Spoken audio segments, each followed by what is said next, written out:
भगवान तुम्हारे चरणों में, हे नाथ तुम्हारे चरणों में। भगवान तुम्हारे चरणों में, हे नाथ तुम्हारे चरणों में। मिलता है सच्चा सुख केवल गुरुदेव तुम्हारे चरणों में। मिलता है सच्चा सुख केवल गुरुदेव तुम्हारे चरणों में। बस प्रेम मेरा भरपूर रहे गुरुदेव तुम्हारे चरणों में। बस प्रेम मेरा भरपूर रहे गुरुदेव तुम्हारे चरणों में। मिलता है सच्चा सुख केवल गुरुदेव तुम्हारे चरणों में। मिलता है सच्चा सुख केवल गुरुदेव तुम्हारे चरणों में। बस प्रेम मेरा भरपूर रहे, हे नाथ तुम्हारे चरणों में। बस प्रेम मेरा भरपूर रहे, हे नाथ तुम्हारे चरणों में। गुरुदेव तुम्हारे चरणों में, हे संत तुम्हारे चरणों में। गुरुदेव तुम्हारे चरणों में, हे संत तुम्हारे चरणों में। एक बार जो दर्शन पाता है, वह आप ही का हो जाता है। एक बार जो दर्शन पाता है, वह आप ही का हो जाता है। क्या गुप्त तुम्हारी प्रीति है धन्य तुम्हारे चरणों में। क्या गुप्त तुम्हारी प्रीति है धन्य तुम्हारे चरणों में। एक बार जो दर्शन पाता है, वह आप ही का हो जाता है। एक बार जो दर्शन पाता है, वह आप ही का हो जाता है। क्या गुप्त तुम्हारी प्रीति है धन्य तुम्हारे चरणों में। क्या सब गाइए, ताली बजा कर गाइए। प्रीति है धन्य तुम्हारे चरणों में। मिलता है सच्चा सुख केवल गुरुदेव तुम तुम्हारे चरणों में मिलता है सच्चा सुख केवल गुरुदेव तुम्हारे चरणों में। बोलिए सद्गुरु भगवान की जय।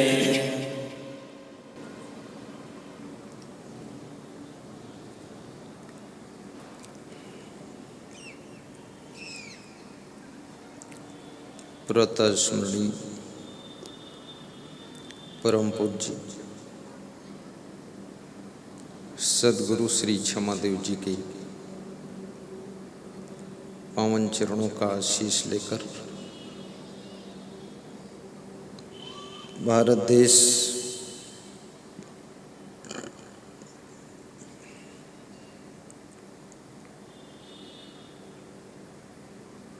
की पावन भूमि उत्तर प्रदेश डिस्ट्रिक्ट कानपुर कालीबाड़ी मंदिर के प्रांगण में सुखद सत्संग कथा में हम और आप प्रवेश करेंगे। मन की शांति के लिए पधारे हुए श्रोता बंधुओं,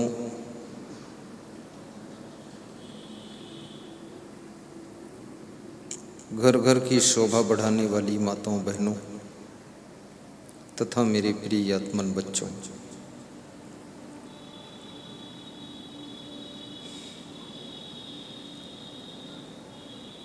आज बड़ी प्रसन्नता की बात है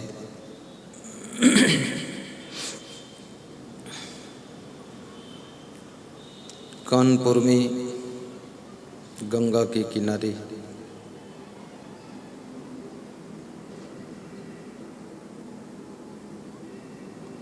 सुखद सत्संग करने का अवसर प्राप्त हुआ है। आयोजक मंडल को हम धन्यवाद देते हैं। भक्त श्री रमेश राठौर, भक्त श्री सुशील कुमार गुप्ता, श्रीमती किरण देवी गुप्ता, श्री कृष्ण कुमार जायसवाल, श्रीमती बाला देवी जायसवाल, प्रचारक भक्त श्री जो कि गत वर्षों में विधायक पद के उम्मीदवार रहे हैं, श्री धर्मराज सिंह जी, श्री रामराज सिंह जी, अनुग्रह सिंह, श्रीमती मालती देवी और उन्नाव जिले से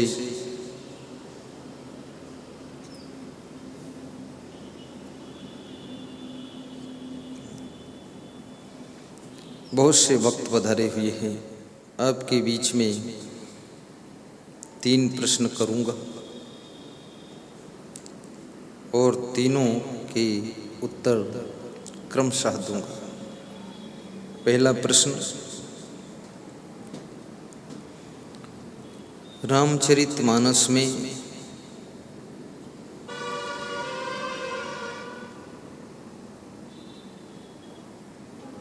शिव जी से भवानी जी ने पूछा है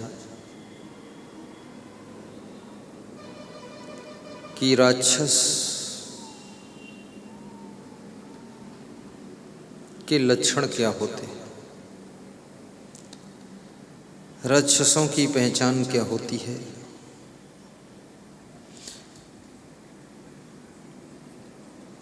देवता और दैत्य में अंतर क्या होता है। देवताओं की शक्ल और दैत्यों की शक्ल में कोई फर्क होता है।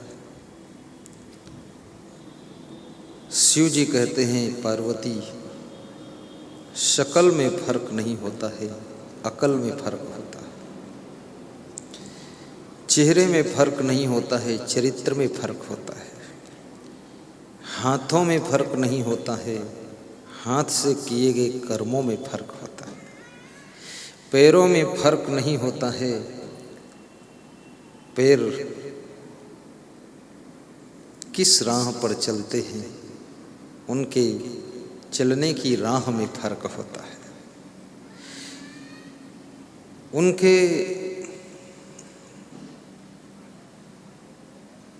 मुंह में फर्क नहीं होता है, लेकिन खाने पीने की चीजों में अंतर होता है।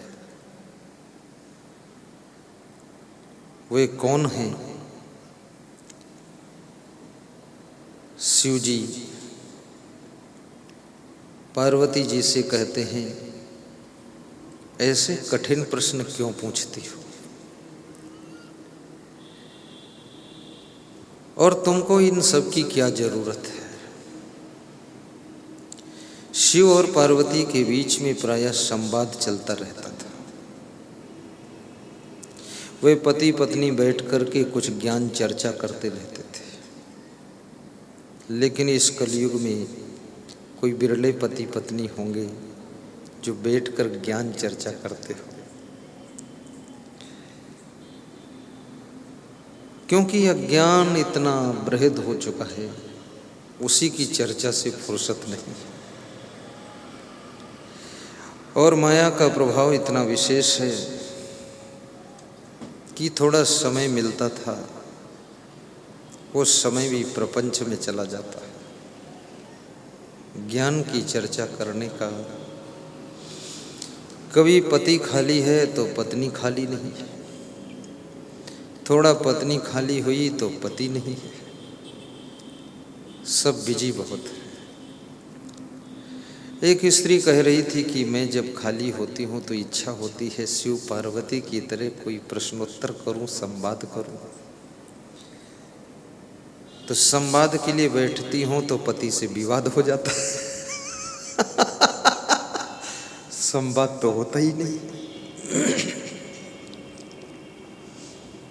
इसलिए कितने लोग ऐसे बुद्धिमान भी हैं जो बैठते ही नहीं है, ताकि न संवाद हो न विवाद हो, जैसे है वैसे रहे। लेकिन न बैठने से भी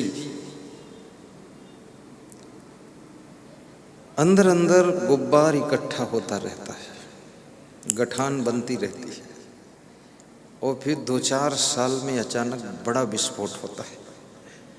वो एटम बम का विस्फोट फिर बहुत नुकसान पहुंचाता है। इसलिए थोड़ा थोड़ा रोज हो जाए वो ज़्यादा अच्छा है, लेकिन ये एकदम जो विस्फोट होता है।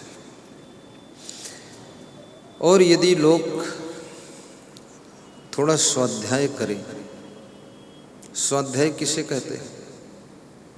स्व माने स्वयं, अपने आप का। अध्याय माने पाठ करना, अध्ययन करना, अपने आप का पाठ करना। ये बहुत बड़ी बात है, स्वयं का पाठ करना, स्वयं का अध्ययन करना।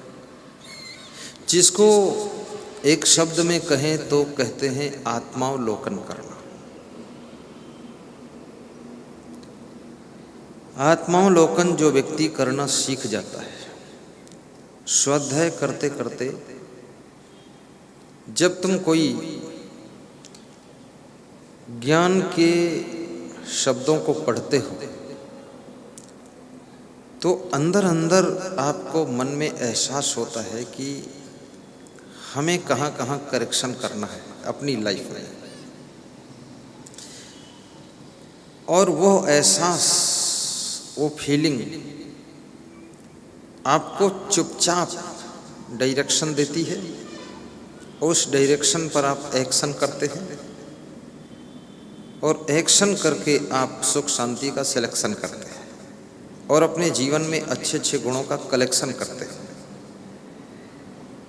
अब ये बहुत बड़ी बात है, इसलिए लोगों ने स्वाध्याय को इस कलयुग में बंद कर दिया है। अभी एक सज्जन कह रहे थे कि मैंने बहुत बड़ी प्रेस लगाया था और मेरे गुरु ने 3-4 हज़ार किताबें लिखी थी, ज्ञान की किताबें। बोले प्रेस मशीन भी करीब करीब 150 फीट लंबी है। कागज का रोल चढ़ा दो, उधर किताब छपकर और कवर लगकर और कटकर फिट होकर निकल जाती है, और हर 10 सेकंड में एक किताब गिर जाती है। लेकिन अब कोई किताब लेता ही नहीं है, तो उस मशीन का क्या करो?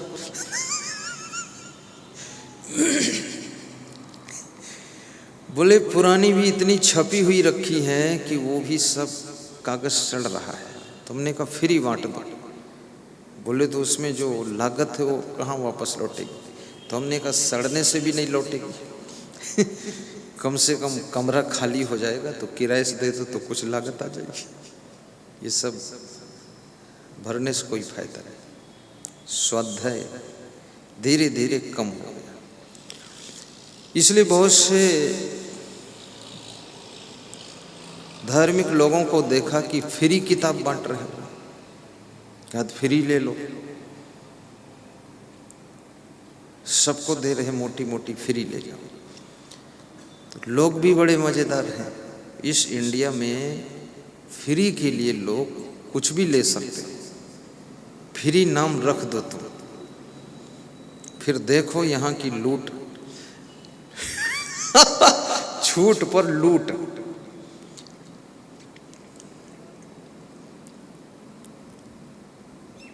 ये जो कोटे में राशन का सामान मिलता है, इसमें मैंने देखा लोग लाइन में लगे रहते हैं 3 किलो शक्कर के लिए।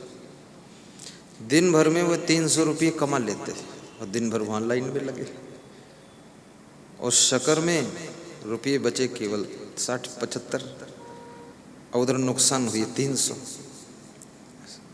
बड़े होशियार लोग हैं, 300 बर्बाद करके 60 रुपये बचाते हैं और लाइन में लगे हैं, बेइज्जती कराते हैं। कोटेदार हंस रहा है, वो विभाग पूरा हंस रहा है कि बेवकूफ़ बनाना इंडिया में सरल है, केवल फ्री कर दो बस। जो चीज़ फ्री मिल जाए उसके प्रति यहाँ लोग टूट पड़ते हैं। अभी कितने महात्मा तो श्रोताओं को 10-10 रुपये देने लगे हैं कि 10 रुपये हम देंगे तो भी सुन लो, फिर भी लोग सुनने नहीं आते। 10 रुपये लेकर फिर निकल जाते। कई महात्माओं ने ऐसा भी किया। लेकिन आदमी क्या करना चाहता है, इसके अंदर इच्छा क्या है? इसलिए संसार में एक सबसे अच्छी बात है, वो ये है कि जो दुख है, दुख ये सबसे बड़ा प्लस पॉइंट है। दुख, दुखी मन सुख शांति की तलाश करता है, और इस दुनिया में दुख देने वाले भी बहुत लोग हैं और दुखी होने वाले भी बहुत लोग हैं। जिनके पास कोई दुख नहीं है या जिनको कोई दुख देने वाला नहीं है, जो दुखी नहीं है, तो वे दुख पैदा करने का नया तरीका खोज करते हैं कि किसी तरह से उलझन होना चाहिए। इतनी बड़ी शांति क्यों, कुछ अशांति रहे, अशांति पैदा करते हैं। तुम एक दिन अपने घर में शांति से बैठो, शांति से, पूरे घर के लोग घबरा जाएंगे, डर जाएंगे, हिल जाएंगे, तुमसे पूछेंगे बात क्या है, इतना शांत क्यों हो? कुछ तो खीसे काढ़ो, कुछ तो हुल्लड़ मचाओ, कुछ गाली गलौज करो। तुम रोज करते थे, आज क्या हो गया? कुछ बीमार हो क्या? बीमार नहीं है। इतनी बड़ी शांति में तुम घबरा जाते हो। 10 मिनट अपने घर में मौन रहकर देखो। किसी से इतना जुड़ो मत कि वियोग सह न सको, किसी से इतना लड़ो मत कि दोबारा कभी मिल न सको, और किसी से इतना चिपको मत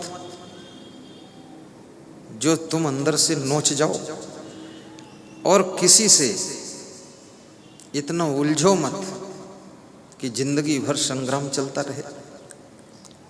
बड़े विवेक से काम कीजिए, शांतिपूर्वक डिसीजन लीजिए। तो ये शब्द जो है संवाद, स्वाध्याय, स्वाध्याय करने से कोई जान भी नहीं पाता है और मनुष्य चुपचाप अंदर अंदर ठीक हो जाता है। वो चाहे रामायण का स्वाध्याय करो आप, चाहे कबीर के दोहे पढ़ो। रॉबर्ट्सगंज के एक भक्त श्री राम लायक कुशवाहा बनारस के सत्संग में आई, पति पत्नी। मैंने पूछा क्या करते हो आप? बोले कुछ नहीं। तो मैंने कहा खर्चा कैसे चलता है? बोले चकाचक। मैंने कहा पैसा कहाँ से आता है? बोले खचाखच। तो हमने कहा तरीका क्या है? बोले बच्चा बच्चा है मेरा। तो हमने कहा देता है कुछ? बोले 11 लाख की ब्रेजा नई कार दिया है चलने के लिए हमको अकेले। हमने कहा और? बोले मकान टाप का बना दिया है कि पापा बॉम्बे जैसी बिल्डिंग में रहो रॉबर्ट्सगंज में। हमने कहा और क्या करता है? बोले हर महीने में लाख रुपया तो दे ही देता है, ज़रूरत नहीं तो हम फिर वापस करते हैं उसको। तो बोले आप प्रोग्राम भी दीजिए और पधरौनी भी दीजिए। तो हमने कहा देगा वो पैसा? बोले वो तो दे चुका है, 10 लाख रखा है, अब बात करा देता हूँ। मैंने कहा करता क्या है? बोले सर्विस तो नहीं करता है, बिजनेस में है, दिल्ली में सॉफ्टवेयर इंजीनियर है और सॉफ्टवेयर कंपनी है उसकी, फैक्ट्री, खुद सॉफ्टवेयर बनाता है। बहुत से इंजीनियर उसके पास सर्विस करते हैं और सीधा बहुत है गुरुदेव, रोज सुबह प्रणाम करके ही चाय पिएगा। ऐसा मेरा बच्चा है, आपका सत्संग भी सुनता है। तो उन्होंने कहा बड़ी शांति आ गई है और प्रवचन आपका सुनता ही रहता है यूट्यूब में। बस गुरु मंत्र भी ले लिया, आप हमको भी याद कर लो, साल भर हो चुका है, हमको याद नहीं किए आप अभी। तो हमने कहा याद कर लूंगा। ऐसे मनुष्य, वो कहता है किताब भी रोज पढ़ता, जब अंदर अंदर तुम्हारा मन ठीक हो जाएगा, तुम्हारे विचार ठीक हो जाएंगे, उसी घर में रह करके तुम बहुत सुख एहसास करने लग जाओ। जिसमें घर में कहते हो हमें इस घर में तो आग लगी हुई है, चैन नहीं, घर वही रहेगा, ये शरीर वही रहेगा, केवल तुम्हारा मन ठीक होगा और विचार अच्छे होंगे, उसी घर में तुमको स्वर्ग लगने लग जाएगा। स्वर्ग में तो किसी का घर कभी बनता नहीं है, लेकिन घर में स्वर्ग बनाने की सामर्थ्य आपके अंदर है।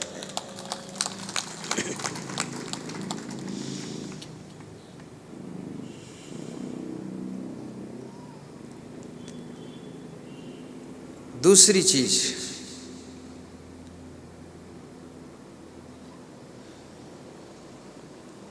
सत्संग श्रवण कीजिए।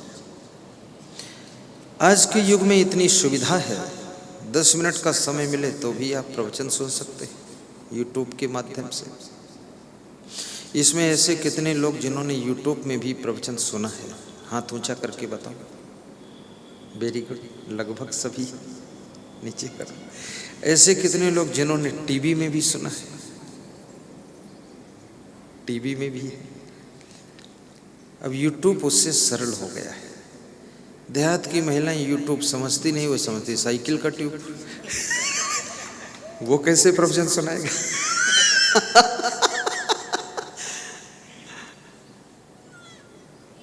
बहुत बड़ी बात है।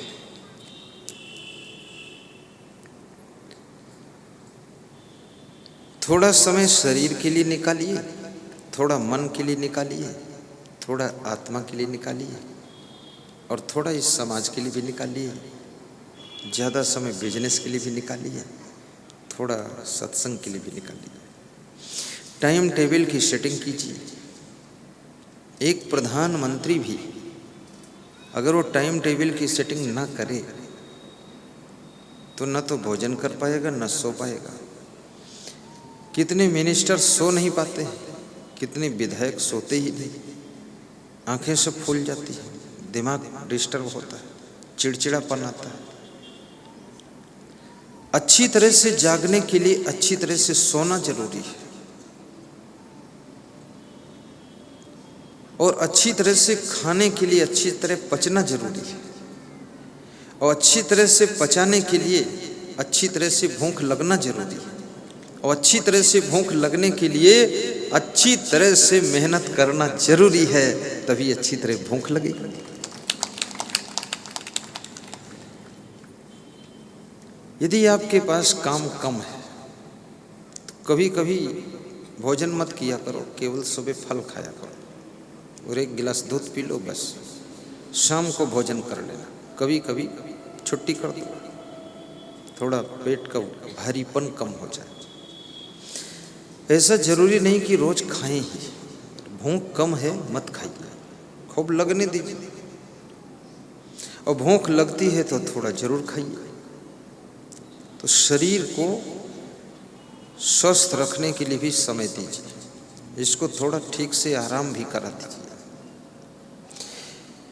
10,000 वर्ष पहले वेद ऋषियों ने बहुत बड़ी बात कही थी, आज भी लागू होती है, कि सोने के समय सिर्फ सोइए, दूसरी बातें मत सोचिए, और बात करने समय बात ही कीजिए फिर मन लगा के, तो आपकी बात में दम रहे। प्रवचन सुनते समय केवल प्रवचन सुनिए, दूसरी बातें मत सोचिए। और महिलाओं के लिए व्यायाम बहुत जरूरी है, पुरुषों के लिए भी जरूरी हो चुका है, क्योंकि पुरुषों का काम भी मशीनों ने छीन लिया है और महिलाओं का काम भी मशीनों ने छीन लिया है। आटा मशीन पीसती है, आटा मशीन मारती है, रोटी मशीन बनाती है, बस खाना है बस, और क्या है। चावल बना बनाया आता है, धान कूटना नहीं, चावल पकाइए खाइए। और अब तो ऐसी व्यवस्था हो गई कि पकाने वाली भी आती है, बस कितने घरों में पकाने वाली भी है, अब पकाना भी कुछ नहीं, अब सिर्फ खाना है। तो ऐसी स्थिति में स्वस्थ रहने के लिए व्यायाम आवश्यक है। सभी महिलाएं, सभी पुरुष। एक कलेक्टर के यहाँ मैं 18 दिन के लिए सत्संग करने के लिए गया, उनके निवास पे रुका, और रुकने के बाद उनकी वाइफ को मैंने देखा पीछे खेत में कुछ काम कर रही थी।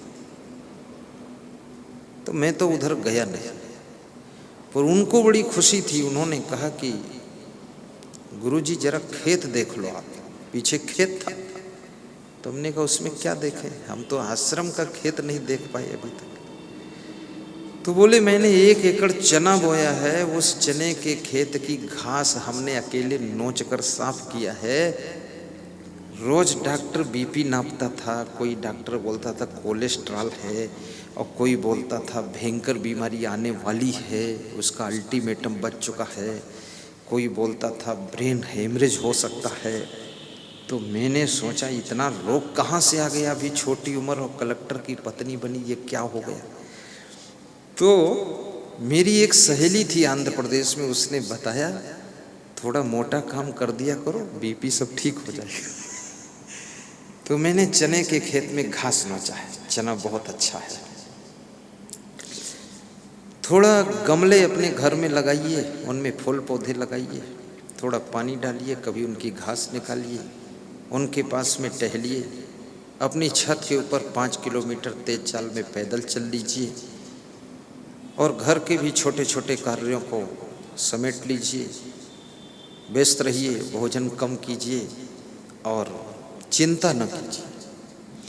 जो मनुष्य का शरीर व्यस्त नहीं रहता है तो उसके मन में चिंता ज़्यादा होती है, टेंशन, सोचता ज़्यादा है। पुरुषों को भी आज की तारीख में व्यायाम की बहुत बड़ी आवश्यकता पड़ेगी, क्योंकि मोटे काम समाप्त हो रहे हैं धीरे धीरे। जैसे